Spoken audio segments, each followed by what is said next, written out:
আজকের একটা রেসিপি নিয়ে চলে এলাম তোমাদের কাছে। আজকের আমি রেসিপি করব হচ্ছে গিয়ে মাখানার পায়েস। এই যে হলো আমার মাখানা।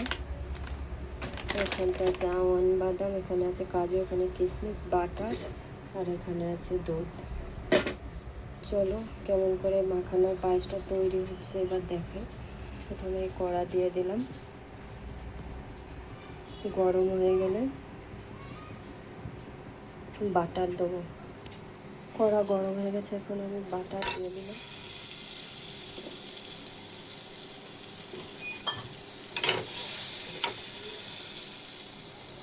এবার দিয়ে দেবো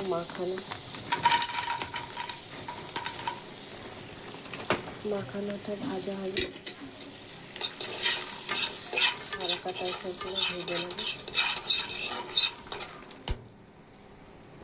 মাখানা আমার ভাজা কমপ্লিট, এখন উঠিয়ে নেব এটা। এবার আমি আর একটু বাটার দিয়ে দেবো। এবার দিয়ে দেবো আমন্ড আর কাজু, এটা হালকা করে একটু ভেজে নেব।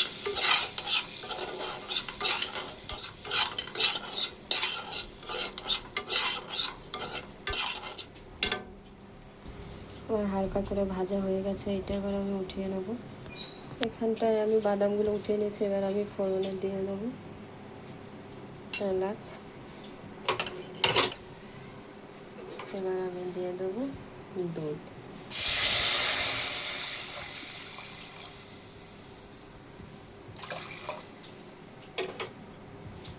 যার যতটা পরিমাণে লাগবে ততটা দিয়ে দেবে।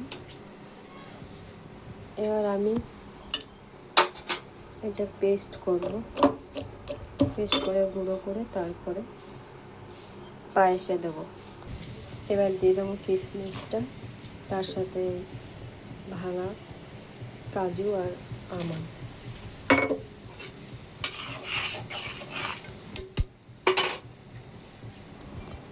এবার আমি দিয়ে দেবো ভেঙে হালকা ভাঙা মাখানাটা, হালকা ভেঙে দিলে এটার ভিতরে ঢুকবে। আমি কিন্তু লবণও দিইনি, আমি কিন্তু চিনিও দিইনি, আমি এই দুটো জিনিস খাই না, তাই আমি দিই না। তোমরা যদি খাও তাহলে তোমরা অবশ্যই দিয়েই খাবে।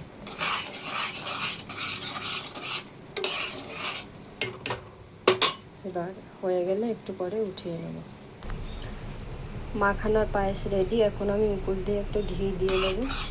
এইটা আমি মঙ্গলবার আজকে করলাম, যেহেতু আজকে আমি বজরংবলীর উপোস, তাই আমি দুপুরবেলা এখন মাখানার পায়েসটা খাবো। তোমাদের যদি ভালো লেগে থাকে অবশ্যই অনেক অনেক ভালোবাসা দিও। আমার রেসিপিটা যদি ভালো লেগে থাকে এখন আমি উঠিয়ে আমি দেখাচ্ছি। দেখো মাখানার পায়েস আমার রেডি হয়ে গেছে। এখন টেস্ট করে দেখি কেমন হয়েছে। খুব সুন্দর, কিন্তু আমি এইটার ভিতরে লবণও অ্যাড করিনি, চিনিও অ্যাড করিনি, যেহেতু আমি খাই না তাই অ্যাড করিনি। তোমরা যদি খাও তাহলে অবশ্যই অ্যাড করেই খেও, আমি এইভাবেই খাই। তো টাটা, সবাইকে ভালো থেকো, সুস্থ থেকো। আবার নেক্সট কোনো আইটেম নিয়ে রেসিপি নিয়ে তোমাদের কাছে হাজির হবো।